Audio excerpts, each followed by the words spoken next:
Bismillahirrahmanirrahim. Assalamualaikum warahmatullahi wabarakatuh. Saya Risdianti dari program D3 Farmasi Politeknik Bau-Bau.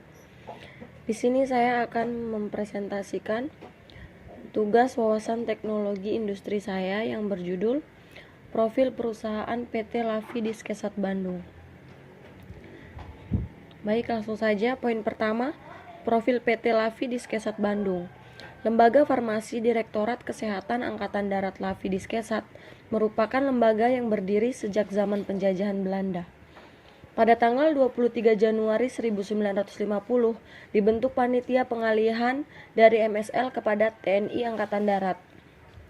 Pada tanggal 1 Juni 1950 dilaksanakan serah terima MSL berdasarkan telegrafis order nomor 13579 tanggal 8 Mei 1950 dari Chef General Staff van de Netherlands in Indonesia yang menjadi dasar dalam penetapan hari jadi Lafi Diskesat. Kemudian pada tanggal 15 Oktober 1970 Lafiat dipisah kembali menjadi satu, Lembaga Farmasi Angkatan Darat LFAD, selanjutnya menjadi Lafiat dan kemudian menjadi Lembaga Farmasi Jawatan Kesehatan Angkatan Darat Lafi Jankesat, Universitas Sumatera Utara. Yang kedua, Depot Obat Angkatan Darat DOAD, selanjutnya menjadi Depot Alat Peralatan Kesehatan Dopalkes, dan kemudian menjadi Depot Pusat Perbekalan Kesehatan Jawatan Kesehatan Angkatan Darat Dopusbekes Jankesat. Kemudian pada tahun 1985 antara Lafi Jankesat dan Dopusbekes Jankesat disatukan kembali menjadi Lafi Diskesat. Terhitung mulai tanggal 30 Januari 2004, Lafi Diskesat dipisahkan menjadi Lembaga Farmasi Diskesat, Lafi Diskesat, dan Gudang Pusat 2 Diskesat, Gupus 2 Diskesat. Kemudian pada tanggal 1997, pembangunan sarana fasilitas Lafi Diskesat dimulai sesuai dengan RIP Rencana Induk Perbaikan yang sudah disetujui Dirjen POM Depkes untuk 21 sertifikat CPOB dengan cara bertahap. Selanjutnya, visi dan misi PT Lafi Diskesat Bandung. Sebagai lembaga yang bertanggung jawab untuk menyediakan obat-obatan bagi TNI Angkatan Darat, Lafi Diskesat memiliki visi dan misi sebagai berikut. Yang pertama, visi menjadi salah satu lembaga produksi yang mampu memenuhi kebutuhan obat bermutu bagi TNI. Yang kedua, misinya yaitu mampu memenuhi kebutuhan obat Dukes dan Yankes TNI Angkatan Darat, Pusat Litbang dan Informasi Obat TNI Angkatan Darat. Kemudian mampu menjadi mitra industri farmasi lain dalam memenuhi kebutuhan obat nasional. Selanjutnya yaitu strategi pemasaran dan pesaing dari perusahaan PT Lafi Diskesat Bandung. Yang pertama, penerapan CPOB dalam industri farmasi merupakan pedoman yang bertujuan untuk memastikan agar mutu obat, baik dari segi kualitas, efikasi maupun keamanan suatu obat yang dihasilkan dapat memenuhi persyaratan dan sesuai dengan tujuan penggunaannya. Yang kedua, sistem mutu CPOB tersebut mencakup sumber daya dan aktivitas yang diperlukan. Sumber daya yang dimaksud yaitu personalia, bangunan, mesin dan peralatan, serta dokumentasi. Kemudian aktivitas yang menjamin mutu tersebut yaitu yang pertama, higien, sanitasi, produksi, pengawasan mutu termasuk IPC yaitu in process control. Yang keempat, inspeksi diri dan audit mutu. Yang kelima, penanganan keluhan terhadap produk. Yang keenam, penarikan kembali produk dan produk kembalian. Yang ketujuh, pembuatan dan analisis berdasarkan kontrak serta kualifikasi dan validasi. Kemudian aspek-aspek CPOB yang telah dilaksanakan oleh Lafi Diskesat adalah sebagai berikut. Yang pertama yaitu manajemen mutu. Yang kedua personalia. Yang ketiga bangunan dan fasilitas.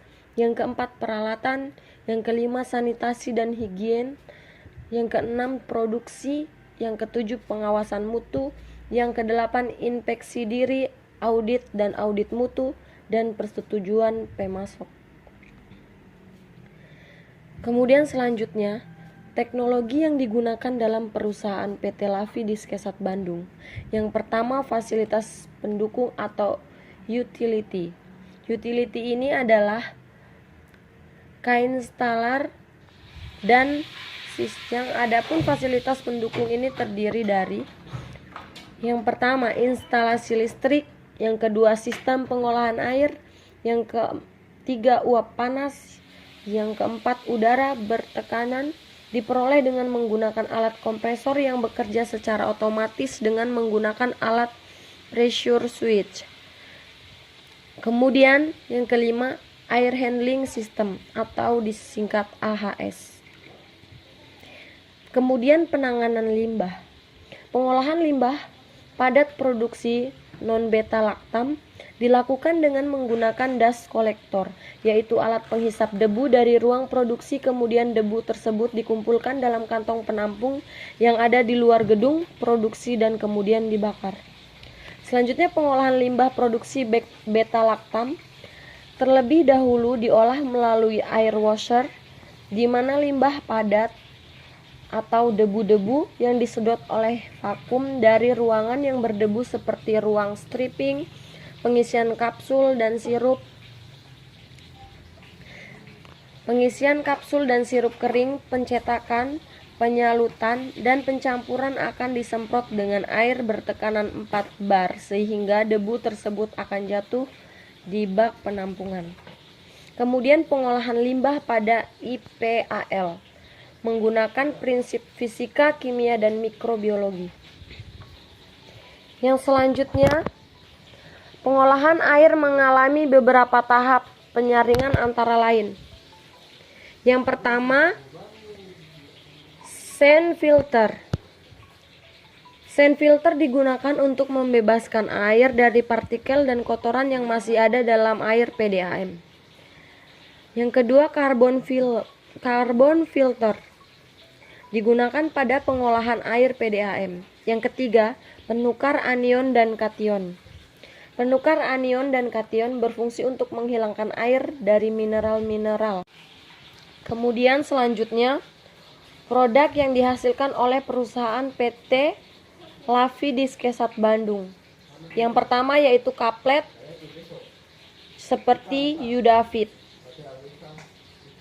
Yang kedua, tablet sebagai berikut: Buscoviat, Clofenat, Imodiat, Lavihistin, Lavitens, Neodiare, Neotopflu,